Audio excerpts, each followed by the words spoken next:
misi diplomatik asing. Otoritas Irak menyebut serangan mengenai lantai atas hotel. Serangan merusak bangunan tetapi tidak menimbulkan korban jiwa.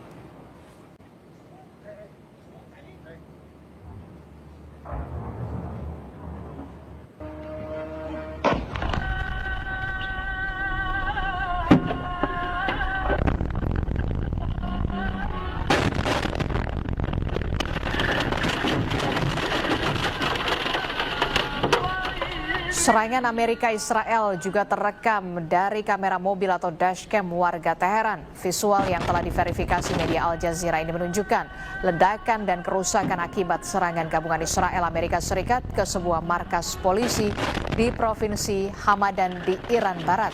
Dahsyatnya ledakan menyebabkan asap menutup pandangan dan membuat serpihan bangunan berserakan hingga ke jalan raya.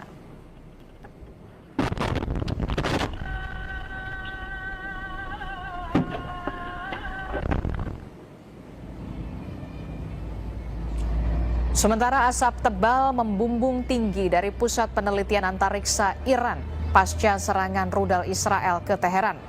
Militer Israel menyebut kompleks tersebut digunakan untuk mengembangkan teknologi luar angkasa militer yang berpotensi mengancam satelit Israel dan aset luar angkasa negara lain. Iran belum memberikan informasi apapun tentang kerugian akibat serangan itu. Iran menyebut serangan Amerika Serikat dan Israel telah merusak 43.000 unit perumahan dan gedung komersial lainnya.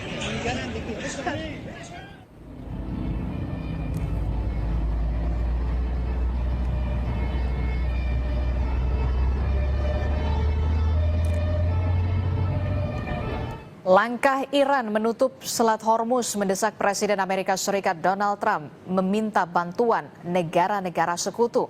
Namun sejumlah negara tersebut menolak terlibat dalam perang yang dimulai bukan oleh negara mereka.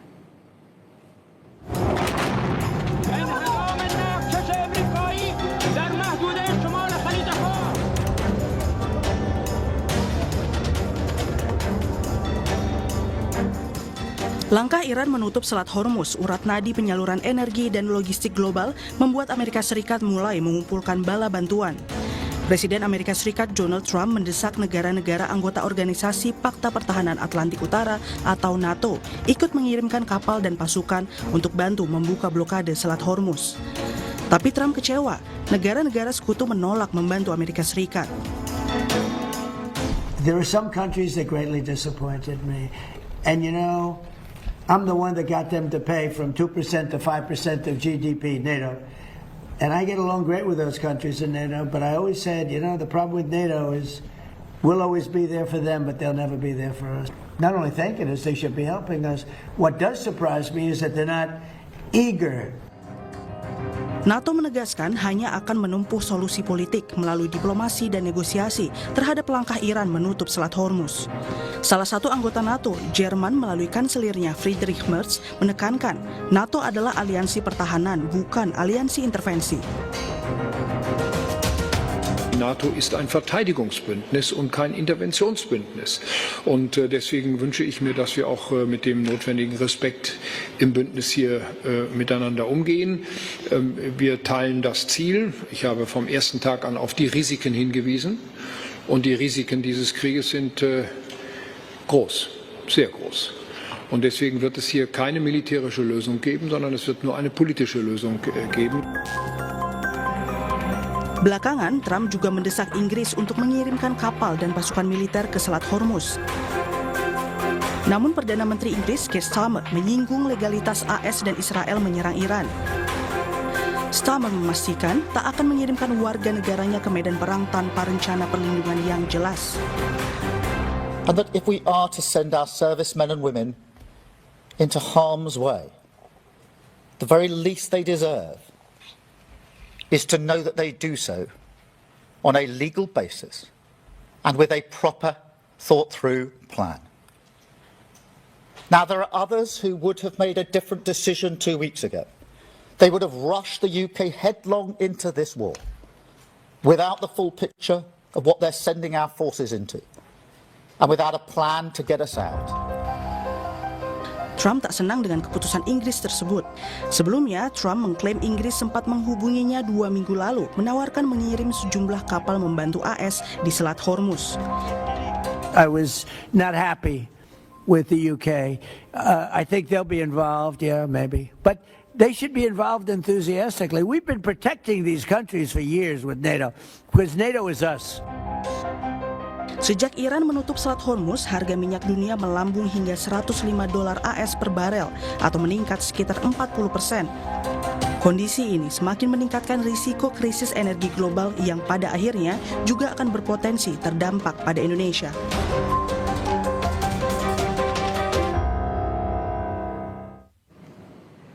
Kita bahas lebih lengkap soal sikap sejumlah negara Eropa yang menolak ajakan Trump membuka blokade Selat Hormuz bersama dengan pengamat Timur Tengah Faisal Assegaf telah bergabung bersama kami melalui sambungan daring.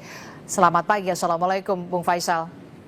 Selamat pagi, Waalaikumsalam, Mbak Disti, apa kabar? Baik, Alhamdulillah.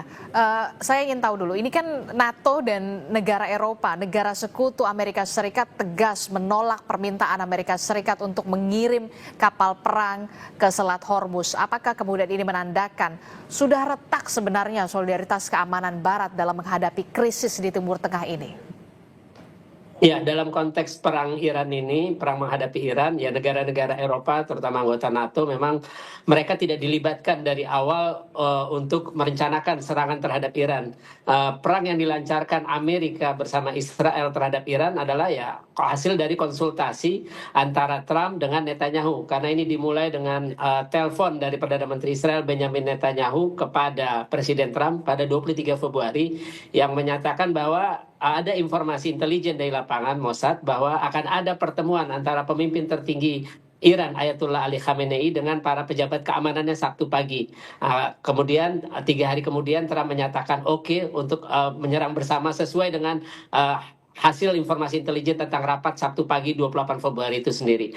Nah, saya kira ini menunjuk kalau dilihat dalam konteks Iran memang ada perbedaan, ada keretakan antara sekutu Amerika karena mereka sadar sejak rezim mullah berdiri di Iran pada 1979, tidak ada satupun presiden atau pemimpin negara Eropa atau pemimpin negara-negara anggota NATO yang menyatakan atau mengancam ingin menyerang Iran. Baru pada era Trump lah kita tahu akhirnya Amerika untuk pertama kalinya berperang langsung dengan Iran. Nah, tapi dalam konteks isu Iran secara keseluruhan, negara-negara sekutu terutama Uni Eropa sepakat dengan apa yang dipropagandakan Amerika maupun Israel. Makanya tahun ini mereka menerapkan sanksi untuk pertama kalinya memasukkan Garda Revolusi Islam Iran sebagai organisasi teroris. Oke. Nah ini kan tapi juga ada pro dan juga kontra ketika memang ada penolakan dari sekutu bahkan itu anggota NATO begitu ya. Nah kalau kita lihat kan Selat Hormuz ini kan jadi jalur sepertiga perdagangan minyak dunia. Apakah kemudian keputusan NATO untuk tidak sama sekali terlibat justru nantinya akan beresiko ini membiarkan pasar energi global semakin tidak stabil, harga minyak dunia yang semakin meningkat, melambung tinggi dan ujung-ujungnya adalah krisis energi di belahan dunia? Saya kira sikap negara-negara anggota NATO ini yang merupakan sekutu Amerika juga ada sentimen negatif. Kita tahu Trump sebelum melakukan serangan ke Iran juga mengancam akan mengambil alih Greenland dan itu ditolak oleh negara-negara Uni Eropa. Nah, selain itu juga para pemimpin negara Eropa ini sendiri sudah melihat bahwa Iran ini tidak mudah dikalahkan. Dengan permintaan bantuan Trump, bahkan dia minta kepada Cina juga agar ikut membantu menyelamatkan Selat Hormuz. Ini menunjukkan bahwa Trump juga sadar dia ternyata salah hitung ketika menyerang Iran karena ya itu tadi Iran punya kartu truf di bidang energi. Kartu trufnya adalah ya itu menutup Selat Hormuz. Kemudian juga di bidang lain dalam ekonomi maupun keamanan lainnya adalah dengan menyerang pangkalan-pangkalan militer Amerika atau infrastruktur energi di negara-negara Arab Teluk yang merupakan sekutunya Amerika Serikat. Oke. Nah yang pertanyaan selanjutnya begini, ketika penolakan NATO ini menunjukkan bahwa negara-negara Eropa tidak ingin terseret konflik langsung dengan Iran, tapi kita akan lihat dulu Pak Faisal bagaimana pertemuan Ketua PMI Yusuf Kala bersama dengan Dubes Iran berikut ini.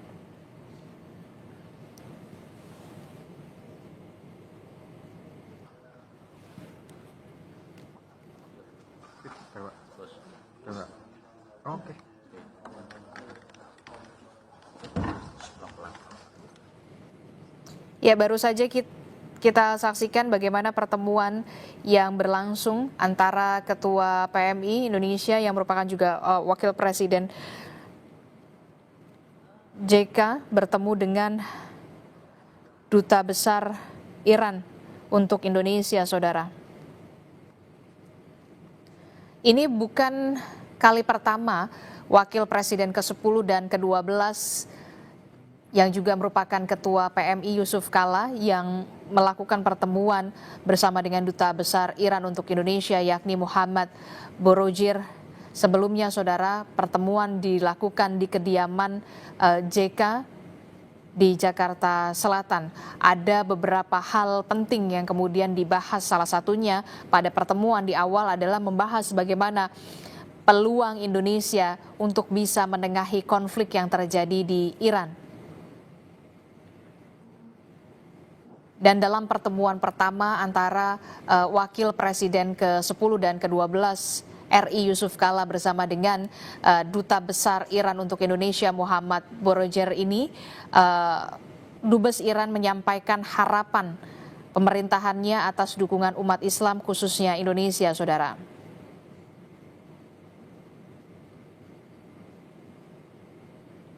Terkait dengan apakah nantinya kemungkinan mediasi masih akan dibicarakan lebih lanjut tentu saja dengan pemerintah Indonesia dan tergantung juga pada kesediaan semua pihak yang terlibat, saudara.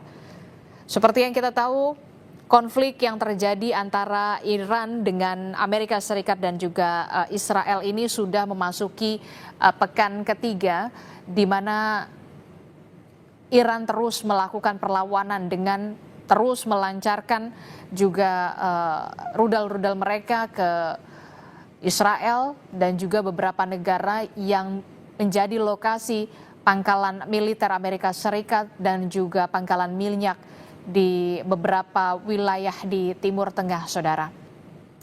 Dan yang kita saksikan ini adalah visual di mana Wakil Presiden ke-10 dan ke-12 RI Yusuf Kala yang juga sekaligus Ketua Palang Merah Indonesia menerima kunjungan dari Duta Besar Iran untuk Indonesia yakni Muhammad Borojir di kantor PMI, saudara. Ini bukan pertemuan pertama, melainkan ini adalah pertemuan kedua di mana pertemuan pertama dilakukan di kediaman JK.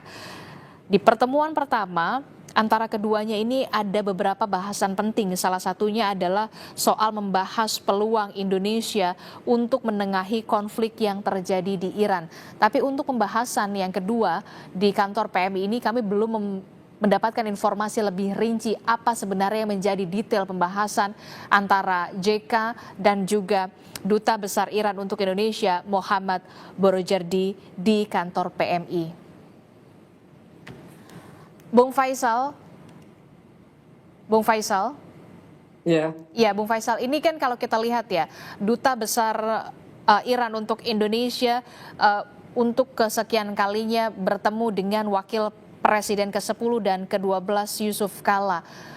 Di pertemuan sebelumnya di kediaman JK, keduanya membahas soal bagaimana peluang Indonesia untuk bisa menengahi konflik yang terjadi di Iran. Nah, hubungan ini, pertemuan ini di saat ini pertemuan dilakukan di kantor PMI. Kalau dari kacamata Anda, apa yang menjadi pembahasan yang begitu vital terkait dengan konflik Iran ini, terkait juga dengan hubungan Indonesia dan juga Iran yang kita tahu berhubungan baik sejak lama?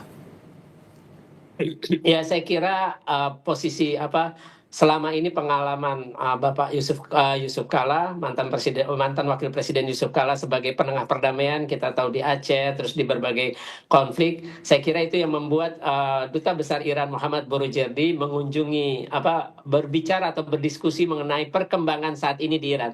Tapi saya kira tidak pantas jika akhirnya Yusuf Kala menawarkan mediasi dengan Iran, padahal bukan Iran yang pertama kali melakukan pelanggaran hukum internasional dengan menyerang wilayah negara berdaulat, tapi seharusnya mediasi itu atau tekanan atau upaya pendekatan harusnya dilakukan terhadap Amerika agar Amerika segera menghentikan serangan, karena di sini posisi Iran adalah negara yang sedang membela diri, negara yang menjadi korban pelanggaran hukum internasional dilakukan oleh Amerika Serikat dan Israel. Ya, itu secara hukum internasional juga diakui berhak membela diri. Jadi seharusnya kalau memang ada upaya mediasi yang ingin dilakukan mantan wakil presiden Yusuf Kala, yaitu mediasinya harusnya kepada Amerika, bukan kepada Iran. Tapi dalam konteks Iran, saya berharap ya pemerintah Indonesia mengirimkan bantuan kemanusiaan. Sudah seribuan warga Iran yang tewas, belum yang luka-luka. Apalagi dalam konteks Yusuf Kala juga sebagai Ketua Umum PMI. Oke, jadi kalau menurut Anda, karena memang ini berlangsung pertemuan ini berlangsung di kantor PMI, yang kita tahu JK merupakan ketua dari PMI, salah satu yang kemudian pembahasannya adalah soal bantuan kemanusiaan yang mungkin akan dikirimkan oleh Palang Merah Indonesia ke negara Iran. Karena kita juga tahu korban yang cukup banyak juga sudah terjatuh di wilayah Iran akibat konflik ini ya, Bung Faisal. Ya, Mbak. Oke. Terkait dengan upaya menengahi, berarti Anda melihat ini tidak sama sekali realistis begitu? Ya, memang tidak realistis karena kita tahu apa yang disampaikan oleh pemimpin tertinggi Iran, Mujtaba Khamenei. Dia menyatakan bahwa Iran akan terus membalas darah para korban, terutama anak-anak SD perempuan di kota Minab yang menjadi korban di serangan pertama. Jadi saya kira ya Iran akan terus melanjutkan perang, dan juga Mujtaba sudah menyatakan akan terus menutup Selat Hormuz selama perang atau agresi yang dilakukan Amerika dengan Israel masih terus berlangsung terhadap Iran. Oke, terkait dengan bantuan kemanusiaan yang dimungkinkan dikirim oleh Palang Merah Indonesia kepada negara Iran, skenarionya menurut Anda yang paling memungkinkan melalui wilayah mana atau seperti apa? Karena kan kita lihat wilayah udara saat ini masih juga rawan. Ya, yang paling memungkinkan melalui Azerbaijan. Azerbaijan itu antara perbatasan dengan Iran itu sekitar 2 jam. Jadi penerbangan bisa dilakukan ke Baku, ibu kota Azerbaijan. Dari situ melanjutkan dengan perjalanan darat bantuan kemanusiaan masuk ke wilayah-wilayah Iran. Karena Azerbaijan dengan Iran berbatasan darat. Oke, jadi ketika memang ada bantuan kemanusiaan yang dikirimkan oleh Palang Merah Indonesia kepada wilayah Iran, yang paling memungkinkan adalah melalui Azerbaijan ya, dengan menggunakan jalur darat begitu untuk menuju ke Iran ya, Bung Faisal. Iya. Bung Faisal, Iya, benar. kita harus jeda dulu di Breaking News Kompas TV. Kami akan segera kembali, jadi tetaplah bersama kami di Breaking News Kompas TV.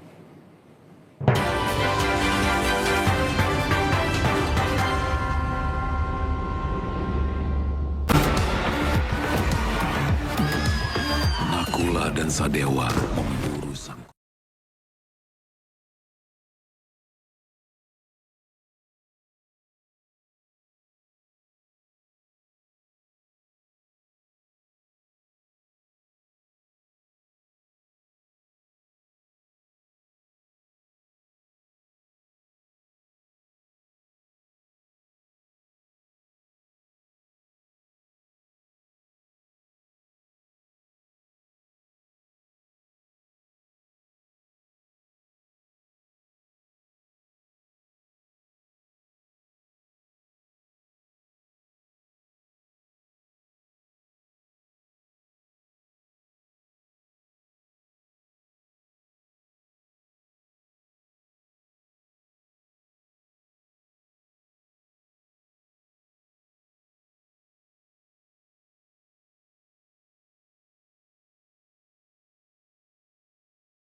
Terima kasih Anda masih bersama kami dalam Breaking News Kompas TV. Kita masih membahas soal bagaimana dinamika perang antara Iran dan Amerika Serikat serta Israel, saudara. Masih bersama saya dengan pakar dari Timur Tengah, pengamat Timur Tengah, ada Bung Faisal Assegaf. Bung Faisal, ini kan kalau tadi kita lihat ya, Wakil Presiden RI ke-10 dan ke-12 Yusuf Kalla atau JK yang sekaligus juga jadi Ketua PMI Palang Merah Indonesia bertemu dengan Duta Besar Iran untuk Indonesia, dan ini bukan pertemuan pertama, ini pertemuan kedua. Kalau kita lihat, PM ini adalah organisasi kemanusiaan yang netral, jadi bisa bertemu dengan siapapun, termasuk juga Dubes Iran untuk Indonesia. Nah, salah satu mandatnya adalah memberikan bantuan kemanusiaan kepada korban konflik bersenjata. Anda sepakat dengan ini ya, berarti Bung Faisal? Ya, sepakat. Tapi memang sangat disayangkan kita terlambat sebagai sebuah negara. Kita bersahabat dengan Iran karena kita tahu konteks tertinggi dalam hubungan diplomatik dengan sebuah negara adalah kedutaan besar. Ketika sebuah negara membuka kedutaan besar di negara lain, artinya itu menganggap negara itu penting. Tapi kita terlambat, sudah 2 minggu perang, Iran dibombardir oleh Amerika bersama Israel, tapi kita sampai sekarang belum mengirimkan bantuan kemanusiaan kepada rakyat Iran. Dan kita kalah duluan dari Vietnam. Vietnam sudah mengirimkan bantuan kemanusiaan kepada Iran. Oke, jadi ini bisa menjadi momentum juga untuk Palang Merah Indonesia untuk bisa segera memberikan bantuan kemanusiaan setelah Vietnam sudah lebih dulu ya, Bung Faisal ya. Oke, nah kita membahas lagi soal NATO begitu dan juga negara sekutu lainnya terkait dengan Selat Hormuz. Trump meminta bantuan. Nah, kita tahu NATO dan juga negara sekutu menolak untuk memberikan bantuan kepada Amerika Serikat untuk bisa menyelamatkan Selat Hormuz. Apakah ini menunjukkan bahwa kemudian negara-negara Eropa tidak ingin terseret konflik langsung dengan Iran, meskipun Amerika Serikat menganggap kawasan itu vital bagi keamanan energi dunia? Ya, memang benar kalau negara-negara Eropa yang merupakan sekutu Amerika terlibat dalam perang melawan Iran, itu artinya perang akan semakin luas, akan sulit dihentikan, dan efeknya, dampaknya secara global akan signifikan. Kita tahu sekarang saja sudah signifikan. Yang kedua adalah kenapa akhirnya pemimpin Eropa tidak mau terlibat, tidak mau membantu Trump, karena mereka sadar mereka tidak mau kehilangan muka. Ini yang sedang dialami oleh Trump bersama Netanyahu. Bayangkan 2 negara adik kuasa menyerang Iran. Amerika adalah negara adik kuasa dunia dan Israel adalah negara adidaya di Timur Tengah. Mereka sama-sama menyerang negara yang sudah dilemahkan sejak 1979 melalui sanksi ekonomi maupun militer, tapi ternyata mereka tidak mampu menaklukkan rezim yang berkuasa sejak 1979 itu, walaupun sudah bertahun-tahun dikenai sanksi ekonomi dan militer. Saya kira para pemimpin Eropa sudah melihat fakta itu, sudah melihat kenyataan itu sejak tahun lalu. Walaupun Iran dikenai sanksi, diisolasi, tapi ternyata Iran mampu menunjukkan taringnya, mampu melawan Israel pada perang 12 hari Juni tahun lalu. Mungkin kalau tidak Trump turun tangan sebagai penutup perang tahun lalu, mungkin Netanyahu akan gelagapan dan mungkin bisa tumbang di dalam negeri karena tekanan masyarakatnya. Oke, Bung Faisal, ini kan kalau kita lihat ya, jika NATO memang secara tegas sudah mengatakan tidak akan turun langsung dan tidak akan ikut terlibat, tidak hanya NATO tapi juga para sekutu dari Amerika Serikat itu sendiri, negara-negara Eropa, apakah termasuk juga Cina begitu ya, apakah ini berarti Amerika Serikat selanjutnya harus menanggung sendiri dalam tanda kutip beban pengamanan untuk jalur energi global, padahal manfaatnya juga kan kita tahu dirasakan oleh negara-negara Eropa. Tapi jangan dijawab dulu Bung Faisal, jawabannya akan kita dengarkan sesaat lagi. Tetaplah di Breaking News Kompas TV, akan segera kembali.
Anda masih menyaksikan Breaking News Kompas TV bersama saya Harjuno Pramudito. Dan saudara, drone Iran menyasar Hotel Al-Rashid di Baghdad, Irak yang berdekatan dengan Kedubes Amerika Serikat. Hotel dihuni pekerja internasional yang membahas misi diplomatik asing. Otoritas Irak menyebutkan serangan mengenai lantai atas hotel. Serangan merusak bangunan tetapi tidak menimbulkan korban jiwa.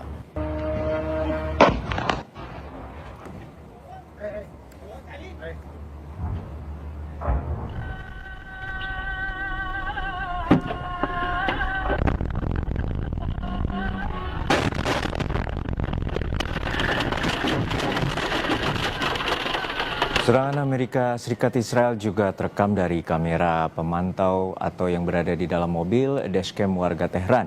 Visual yang telah diverifikasi Al Jazeera ini menunjukkan ledakan dan kerusakan akibat serangan gabungan Israel Amerika Serikat ke sebuah markas polisi di Provinsi Hamadan, Iran Barat.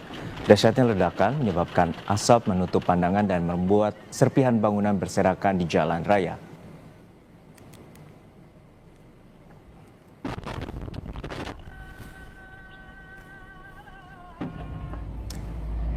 Asap tebal membumbung tinggi dari Pusat Penelitian Antariksa Iran pasca serangan rudal Israel ke Tehran.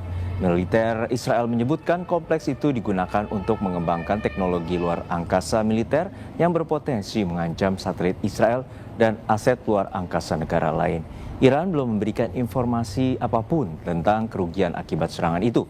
Iran menyebut serangan Amerika Serikat dan Israel telah merusak sekitar 43.000 unit perumahan dan gedung komersial lainnya.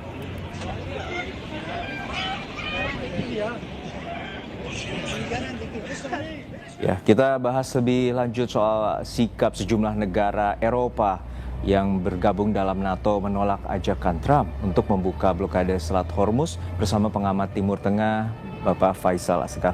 Selamat siang Pak Faisal. Pak Faisal, untuk saat ini kita mengetahui bahwa Iran memegang kartu truf dengan memegang kendali Selat Hormuz. Dan saat ini Trump menginginkan ada 7 negara di dalam NATO untuk bergabung agar menjinakkan Iran melalui Selat Hormuz. Namun saat ini ada negara Jerman, Jepang, kemudian Kanada, Australia yang menolak untuk mengikuti permintaan Trump terkait dengan asas legalitas agresi terhadap Iran. Menurut Anda seperti apa bahwa negara-negara ini menolak Trump dan juga saat ini Trump kehilangan dukungan di Timur Tengah? Yang pertama adalah kenapa Trump akhirnya meminta bantuan kepada negara-negara sekutunya termasuk NATO, itu menunjukkan bahwa Amerika bersama Israel sudah kewalahan menghadapi Iran, terutama dalam konteks Selat Hormuz. Yang kedua, kenapa akhirnya negara-negara sekutunya menolak? Karena mereka sadar, mereka tidak mau kehilangan muka yang seperti yang sekarang sedang dialami Trump maupun Netanyahu. Mereka bingung ternyata mereka melancarkan perang melawan Iran, ternyata mereka juga tidak mampu menundukkan apalagi mencari jalan keluar agar bisa keluar dari perang ini, perang yang kemungkinan juga akan berlangsung lama ini sendiri. Dan para pemimpin negara Eropa, para pemimpin negara sekutu-sekutunya Amerika sudah melihat meski Iran sudah dikenai sanksi ekonomi maupun militer sejak 1979, ternyata rezim mullah yang berkuasa masih tetap eksis, masih tetap kuat dan mendapat dukungan dari rakyat Iran secara mayoritas. Kemarin rakyat Iran di berbagai kota turun ke jalan, mereka menunjukkan dukungan terhadap rezim yang sekarang dipimpin oleh Mujtaba Khamenei, dan mereka berdemonstrasi menunjukkan semangat patriotisme, semangat nasionalismenya hingga buka puasa dan bahkan sholat Isya bareng di jalan-jalan. Itu terjadi di berbagai kota di Iran. Ya, walaupun demikian, basis argumen dari Trump menginginkan bahwa kepentingan Selat Hormuz ini bukan hanya bagi Amerika Serikat, melainkan seluruh dunia yang menggunakan jalur Selat Hormuz ini untuk transportasi terkait dengan energi ataupun bahan bakar minyak mentah.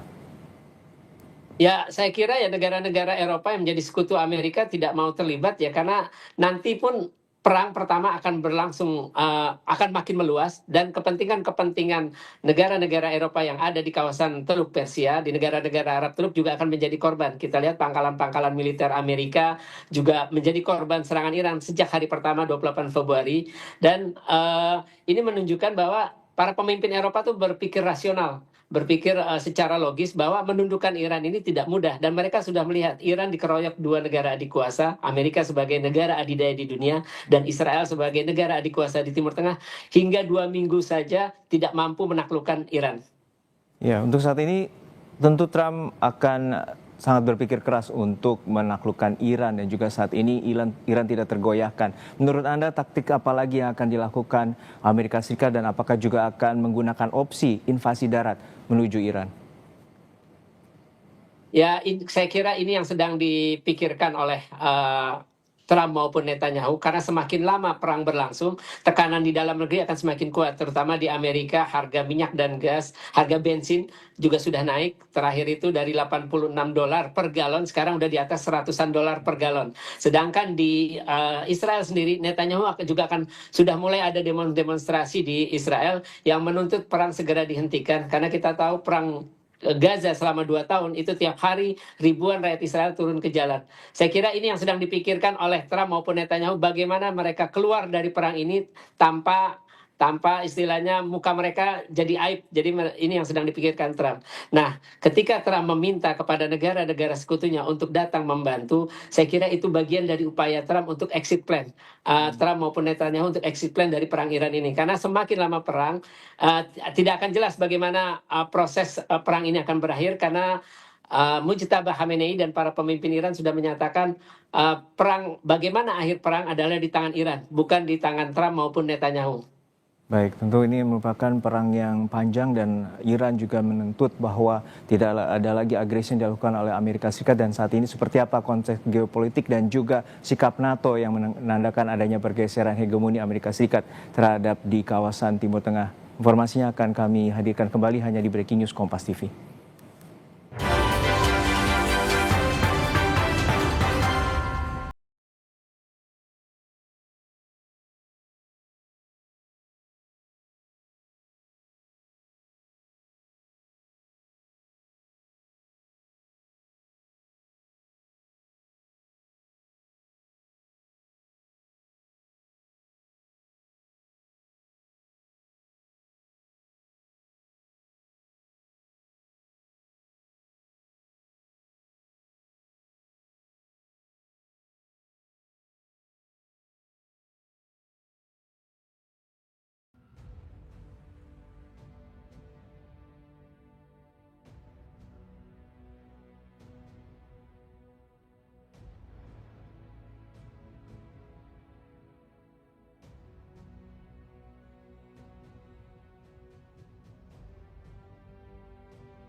Anda masih menyaksikan Breaking News Kompas TV terkait dengan situasi perang antara Amerika Serikat Israel dengan Iran. Untuk membahasnya kami telah bergabung dengan pakar Timur Tengah, Bapak Faisal Assegaf. Pak Faisal, tadi sebelumnya kita juga akan menanyakan terkait dengan faktor geopolitik, terutama sikap NATO. Apakah ini ada penanda bahwa pergeseran prioritas Eropa yang saat ini juga lebih fokus ancaman dari Rusia dibandingkan dengan konflik di Timur Tengah? Ya, saya kira memang Pak NATO ini, terutama negara-negara Eropa yang menjadi sekutunya Amerika, punya sedikit sentimen negatif. Kita tahu sebelum serangan Amerika bersama Israel melancarkan serangan ke Iran, Trump mengancam akan mengambil Greenland, bagian dari Eropa. Artinya memang Eropa atau NATO di bawah Trump ini malah menimbulkan ancaman karena Trump serampangan menyerang negara lain, sebelumnya menculik Presiden Venezuela, terus kemudian sekarang menyerang Iran.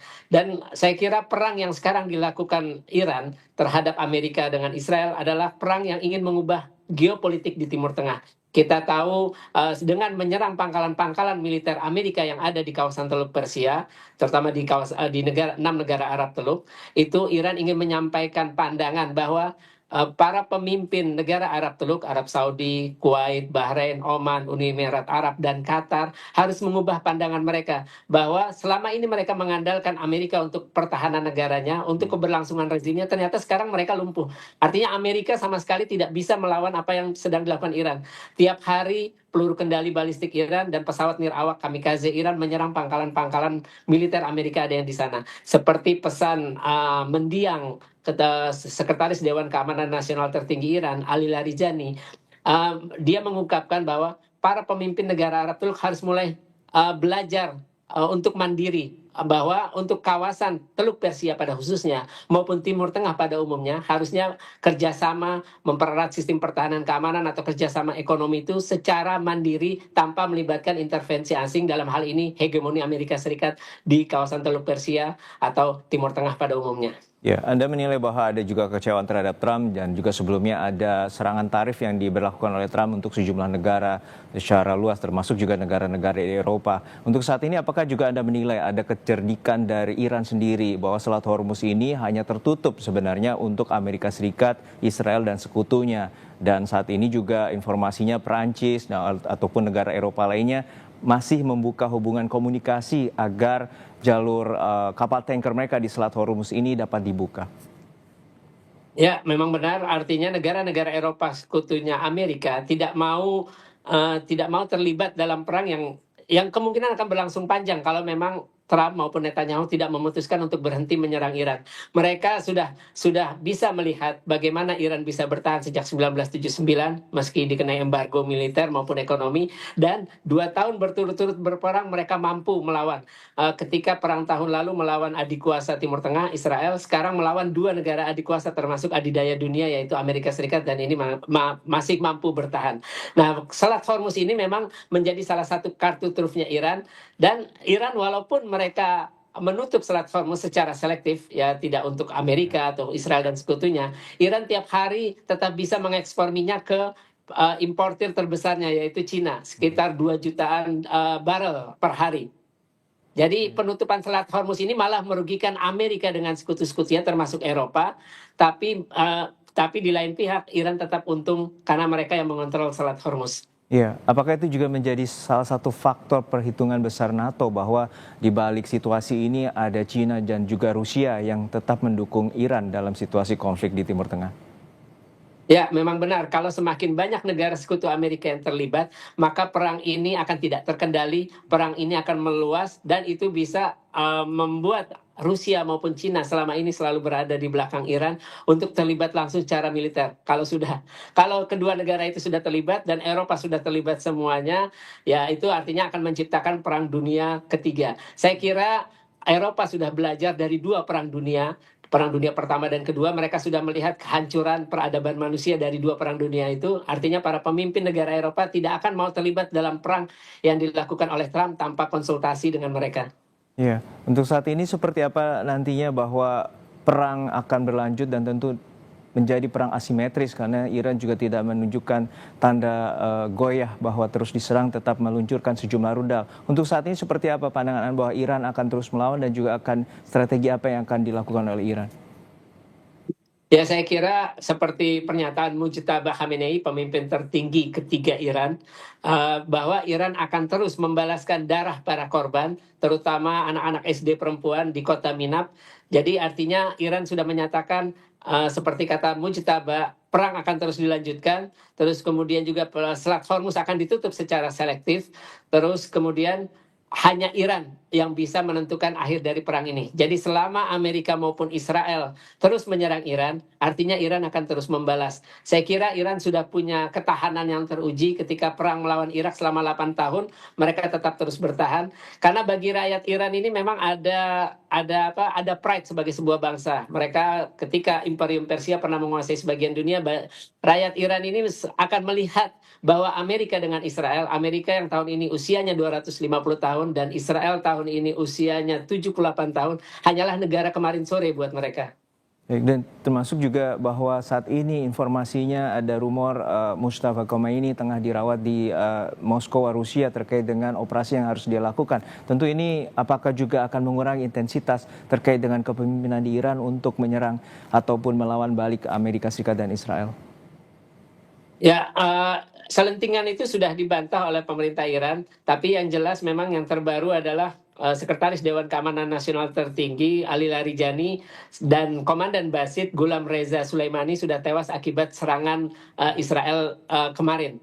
Yang jelas Iran adalah sebuah negara yang sudah memiliki sistem, siapapun pemimpinnya baik sipil maupun militer yang tewas, mereka sudah punya mekanisme pengganti, dan kepemimpinan yang tewas sudah teruji ketika Khamenei tewas, Iran terus menyerang, dan juga sekarang juga walaupun Larijani yang merupakan orang terkuat nomor 2 setelah Mujtaba sudah tewas, Iran akan tetap pada posisinya akan terus melawan agresi Amerika maupun Israel. Jadi tidak akan berpengaruh dengan kematian para pemimpinnya. Baik, kita harapkan tidak berlanjut untuk menjadi perang dunia ketiga, dan sikap dari NATO untuk menahan diri patut diapresiasi, dan juga Amerika Serikat Israel hingga saat ini masih terus menggempur wilayah Iran, dan Iran terus membalas terutama di pangkalan ataupun aset militer yang dimiliki Amerika Serikat di kawasan Timur Tengah. Sekali lagi terima kasih Pak Faisal Assegaf, pakar Timur Tengah, telah berbagi perspektif bersama kami di Breaking News Kompas TV. Dan saudara, Breaking News Kompas TV kami akhiri sampai di sini, dan nantikan informasi terkini lainnya dalam program Kompas yang akan hadir sesaat lagi. Saya Harjuno Pramendito pamit undur diri. Terima kasih. Sampai jumpa.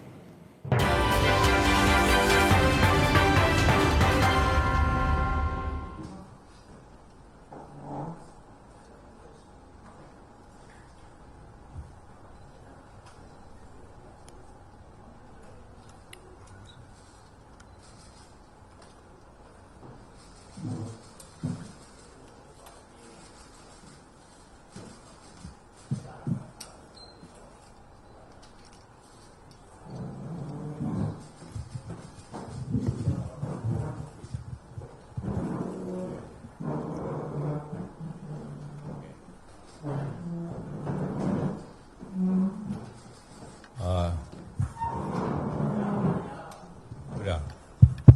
Oke. Teman-teman, terima kasih nih. Anda masih menunggu. Jadi tadi saya menerima Bapak Dubes Iran. Kita berbicara tentang kemanusiaan, bagaimana korban rakyat Iran dalam perang dengan Amerika dan ini, dan tentu kita berbicara tentang Palang Merah bagaimana membantu, dan kita Indonesia memang selalu berpihak Palang Merah membantu masyarakat sipil yang jadi korban daripada perang itu, termasuk maka kita putuskan sesuai dengan kebutuhan daripada Iran, obat-obatan yang akan dikirim sesuai dengan kebutuhan di sana melalui negara-negara yang dekat dengan Iran seperti Pakistan, Turki dan sebagainya, melalui Red Crescent atau Bulan Sabit Merah setempat. Jadi ini suatu keluarga daripada Palmera semuanya. Itu yang kita bicarakan dan kita jadi kita berbicara tentang kemanusiaan, tadi humanity di sini. Ya. Maybe something. بسم الله الرحمن الرحیم الحمد لله رب العالمین والصلاة والسلام على سیدنا و نبینا اشرف الانبیاء و المرسلین و آله و اهل بیته و اصحابه المنتجبین. من امروز به صلیب سرخ اندونزی آمدم تا اولا به مردم و دولت و شخص جناب آقای یوسف کالا برای رسیدن عید مبارک عیدالفطر رو تبریک بگم و بگم سلامت علی رایا عیدالفطری.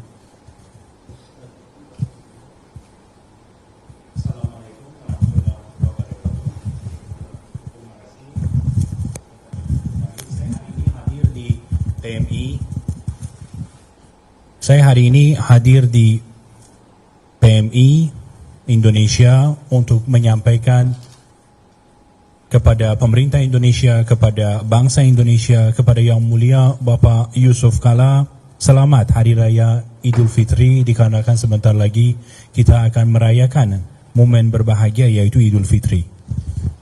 در وهله دوم من از پشتیبانی‌های دولت، ملت و سازمان‌های دولتی و غیر دولتی اندونزی و همه نهادها تشکر بکنم و مراتب قدردانی و تشکر خودم و ملت ایران و دولت ایران رو عرض کنم. Berikutnya saya ingin juga menyampaikan apresiasi dan terima kasih kami atas dukungan yang telah diberikan oleh pemerintah Indonesia, bangsa Indonesia, berbagai badan dan organisasi pemerintah maupun non-pemerintah, ormas dan lain sebagainya kepada kami dalam situasi seperti sekarang. و در وهله سوم خدمت ایشان گزارشی از آخرین وضعیت حملات دشمن صهیونیستی و آمریکا به کشورم و به مردم غیر نظامی ایران رو خدمت ایشون ارائه دادم.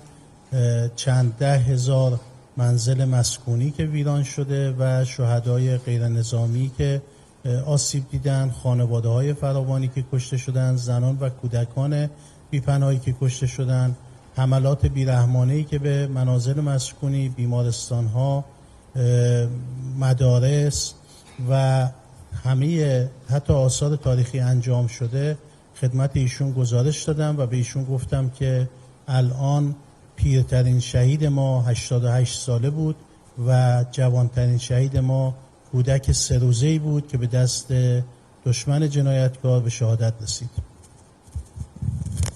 Kesempatan hari ini saya menyampaikan laporan kepada Yang Mulia Bapak Yusuf Kala berkaitan dengan perang yang dipaksakan oleh Zionis Israel dan Amerika Serikat kepada kami dan pembunuhan yang mereka lakukan terhadap warga sipil di Iran. Puluhan ribu rumah masyarakat dan infrastruktur sipil menjadi rusak atas serangan dari Zionis dan Amerika. Begitu banyak keluarga dan anak-anak yang tidak berdosa, masyarakat sipil menjadi syahid, dan musuh kami telah membuktikan serangan yang kejinya terhadap negara kami, rumah sakit, sekolah, warisan budaya, berbagai lain dijadikan target dalam langkah tidak manusiawi.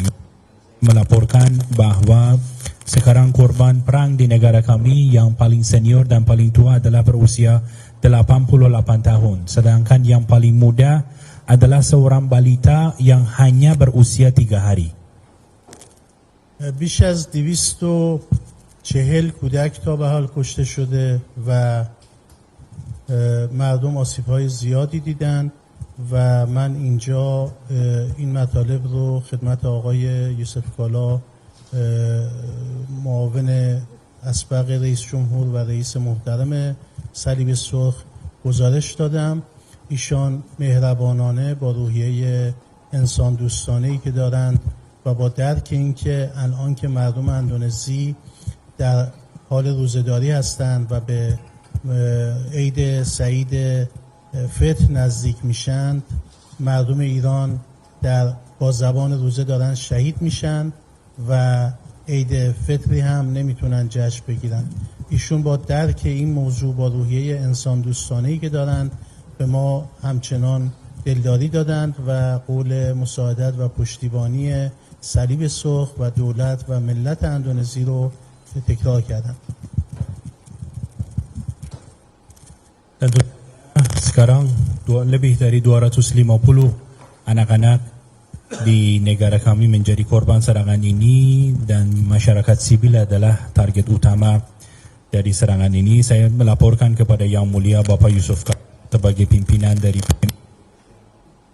Wapres di Indonesia. Saya menyampaikan laporan di ini dan jelaskan bahwa masyarakat Iran dan berpuasa.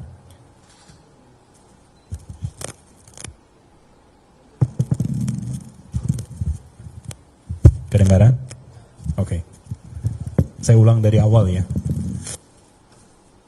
Yang Mulia Bapak Dubes menjelaskan bahwa 250 anak-anak menjadi korban sampai dengan sekarang di negara kami atas serangan Amerika Serikat dan Zionis Israel terhadap negara kami. Korban sebagian besar berasal dari kalangan sipil dan kami melaporkan kepada Yang Mulia situasi terakhir, kepada Yang Mulia Bapak Yusuf Kala kami laporkan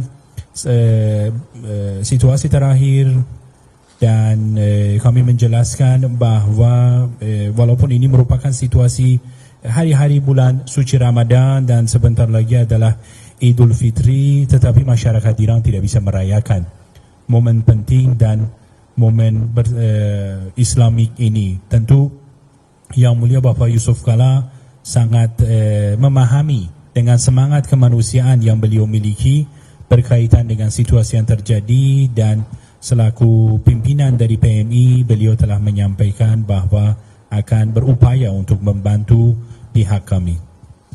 ما از نظر نظامی به حمدالله سبحان بسیار قوی هستیم و قطعا دشمن رو شکست خواهیم داد و پشیمان خواهیم کرد، اما از نظر مردمی برای بازسازی خانه‌هایی که ویران شده و برای کمک به قربانیان حسابی رو اعلام کردیم که در سایت سفارت جمهوری اسلامی ایران در اندونزی معرفی شده و مردم بسیار به ما مراجعه می‌کردند برای کمک.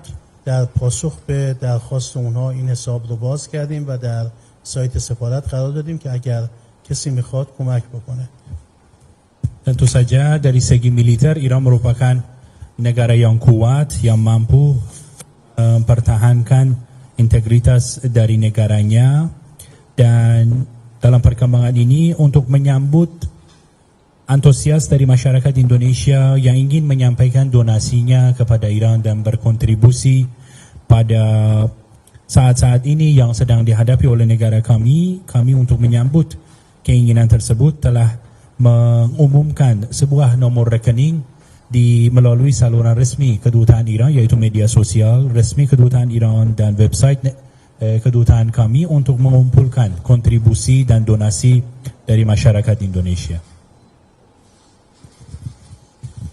از امروز هم به پیشنهاد وزیر خارجه ایران کمپینی رو به عنوان کمپین نه به جنگ آغاز میکنیم و زمانش رو اعلام میکنیم که شخصیت‌های بزرگوار و مردم، سازمان‌های اندونزی، هر کس که میخواد به کمپین نه به جنگ بپیونده و امیدواریم که با این کمپین بتونیم دشمنان رو مجبور به پذیرش خطای خودشون بکنیم و بازگرداندن صلح و ثبات به منطقه و جهان از این کمپین به دست بیاد. Dan sejak hari ini atas inisiatif dari Menteri Luar Negeri Republik Islam Iran, kami akan memulai sebuah kampanye mendunia untuk mengatakan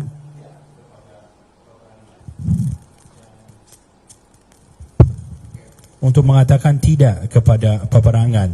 Dan saya rasa kampanye ini juga di Jakarta kami akan mulai sebentar lagi, dan harapannya adalah banyak pejabat, banyak perwakilan dari ormas, berbagai kalangan dari masyarakat Indonesia, akademisi dan lain-lain dengan berkontribusi dalam kampanye ini bisa membuat pihak musuh menerima bahwa apa yang dia lakukan adalah hal yang salah dan kita bisa mengembalikan perdamaian dan keamanan ke kawasan. باز هم از پشتیبانی‌های برادرانه و دوستانه دولت اندونزی، ملت اندونزی، سازمان‌های اسلامی، شخصیت‌های اندونزیایی سیاسی و مذهبی اندونزی و همچنین شخص جناب آقای یوسف کالا و همکاران محترمشون در صلیب سرخ تشکر میکنم و برای همه آرزوی سلامتی، بهروزی و عید فطری بسیار خوش دارم.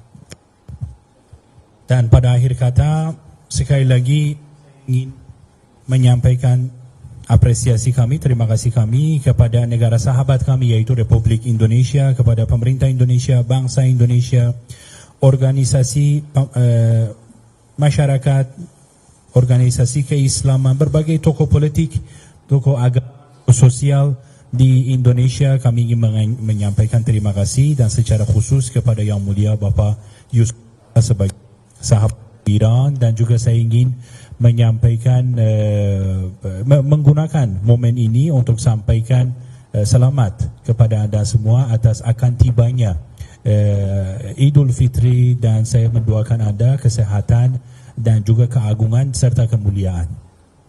Selamat Hari Raya Idul Fitri, mohon maaf lahir dan batin. Wassalamualaikum warahmatullahi wabarakatuh.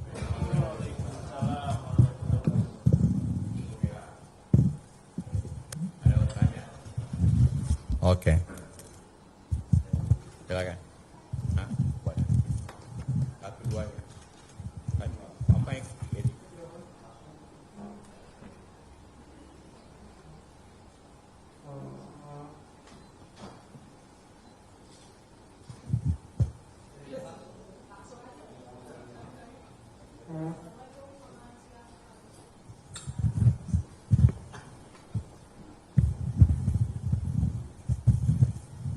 Selamat siang, Assalamualaikum warahmatullahi wabarakatuh. Saya Nanda Aprilia dari Kompas TV. Saya ingin bertanya ke Pak Yusuf sebenarnya terkait dengan pertemuan di dalam tadi.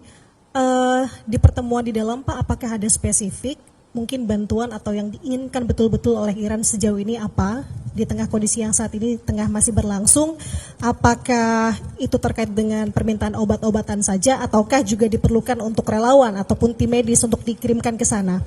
Nah, dari hasil pertemuan tadi, Pak, apakah secepatnya akan juga disalurkan atau diberitahukan kepada pemerintah, khususnya di sini Kementerian Luar Negeri, agar bisa secepatnya bahwa bantuan ini bisa dieksekusi dan juga dikirimkan? Terima kasih.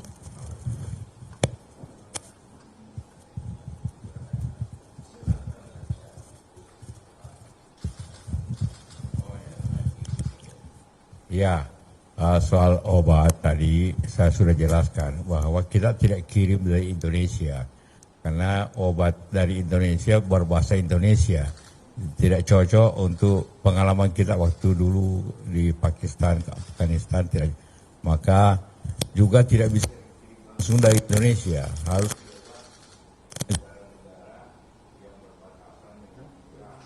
yaitu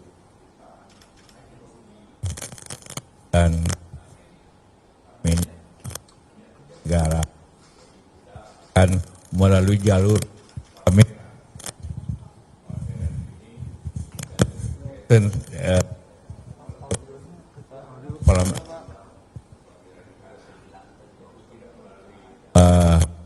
instansi di Palmera sendiri.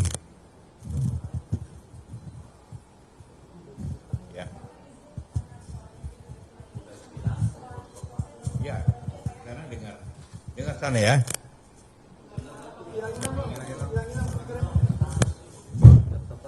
Ya.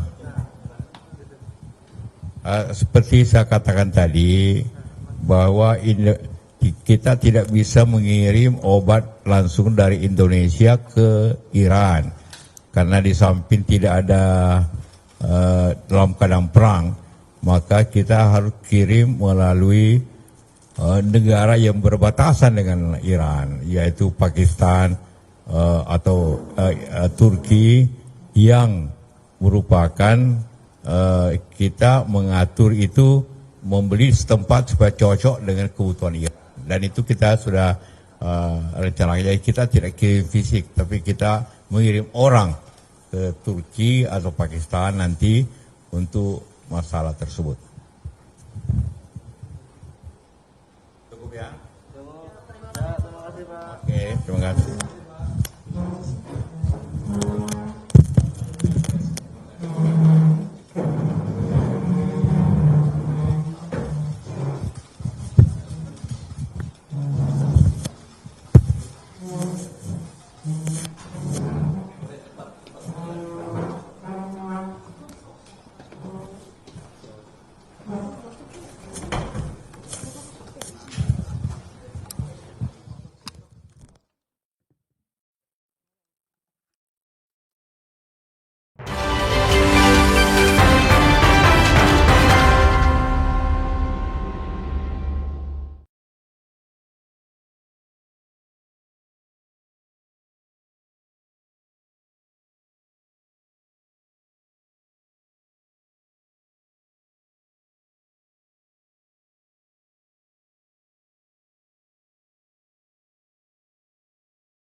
terpaksa menaikkan defisit. Nah, pemerintah tinggal memilih salah satunya, menaikkan defisit utang atau menurunkan biaya. Kelihatannya Pak Prabowo memilih untuk menurunkan belanja supaya defisit itu tidak sebesar nanti, yaitu tetap 3%. Konsekuensinya tentu belanja apa yang dikurangi? Kalau hanya 4 belanja yang bisa mungkin dikurangi, belanja ke daerah, belanja pendidikan, belanja kesehatan, dan belanja infrastruktur. Karena itu yang paling besar. Dan tentunya belanja pertahanan itu 5. Yang mana diturunkan ya kita tidak tahu pada pemerintah. Kalau belanja diturunkan belanja daerah, kasihan itu daerah tinggal 17%. Itu seluruh penduduk di Indonesia ini akan kesulitan jalan, kesulitan pembangunan daerah, rakyat daerah. Kalau pendidikan, mutu pendidikan kita akan turun. Kalau kesehatan, fasilitas kesehatan akan turun. Jadi tentu pemerintah presiden tentu yang evaluasi efeknya 2 hal ini. Cuma 2 pilihan, tidak ada pilihan lain. Yuk tambah utang atau terus ini belanja karena ini menurun penerimaan. Jadi kalau menurun karena begini, ini belanja, ini penerimaan. Kalau ini menurun ditutupi dengan utang atau ini diturunkan. Nah, itu ada 3 pilihan pemerintah.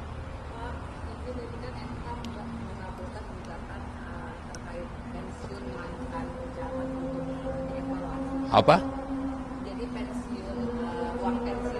Pensiun. Ya sesuai undang-undang aja. Undang-undangnya bagaimana? Kalau pejabat kan pensiun sebenarnya tidak besar. Kalau DPR kan posisi politik. Dan kalau pejabat itu dapat pensiun karena telah bekerja di atas 30 tahun. Jadi pantas 30 tahun.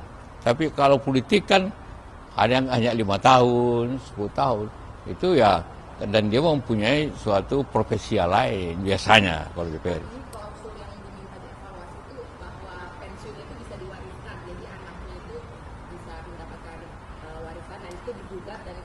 Iya, paling tinggi istri. Selamanya berlaku istri. Hanya 1 generasi. Anak tidak. Bahkan kemarin Mahkamah Konstitusi itu baru saja meminta DPR untuk merevisi ulang sebenarnya, meninjau ulang aturan pemberian uang pensiun dari Pak JK. Sebenarnya pemberian uang pensiun ini sebenarnya satu perlu apa enggak, atau kedua sudah harus diubah nggak sih cara mainnya? Iya, harus dirubah. Seperti saya katakan, kalau birokrasi itu dia selalu bekerja puluhan tahun. Dan hanya bekerja itu. Kalau anggota DPR kan ada politisi, ada pengusaha paling banyak itu di DPR. Kalau itu dikasih pensiun juga sebenarnya tidak besar pensiunnya. Cuma secara tanggung jawab, dia kan kembali ke usahanya. Banyak pengusaha. Ya, tidak apa-apa. Kalau DPR ya. Pejabat bukan pejabat ya, birokrat, pegawai. Kalau pejabat politik ya tidak juga, tapi tetap pegawai itu.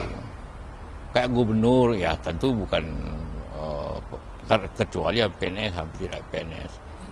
Ya, oke. Ya tadi itu kan Dubes Iran meminta bantuan untuk para yang begitu banyak korban, rumah sakitnya sulit dan obat-obat sulit, minta bantuan obat-obat dan peralatan kesehatan. Sekarang kita lagi mempertimbangkan untuk mengirim atau lewat Pakistan atau Turki. Tapi lewat Palmera ya, bukan pemerintah. Selalu sistem kita seperti itu. Lewat Palmera Indonesia, dari Palmera Indonesia ke Palmera Turki untuk dikirim ke Palmera Iran untuk masyarakat. Ya, bulan sabit merah kalau di negara-negara ya Islam itu. Cuma satu-satunya pulau merah negara Islam cuma kita. Mereka pulau sabit merah, sama aja. Berarti pure obat-obatan tidak ada relawan? Hah? Pure obat-obatan saja? Iya, ada daftarnya. Ya, tadi dikasih sama kita, ada daftar yang mereka butuhkan. Obat-obat dan peralatan kesehatan. Itu ternyata suratnya ke pemerintah, Menteri Kesehatan. Dan nanti saya bicara Menteri Kesehatan, bagaimana koordinasinya.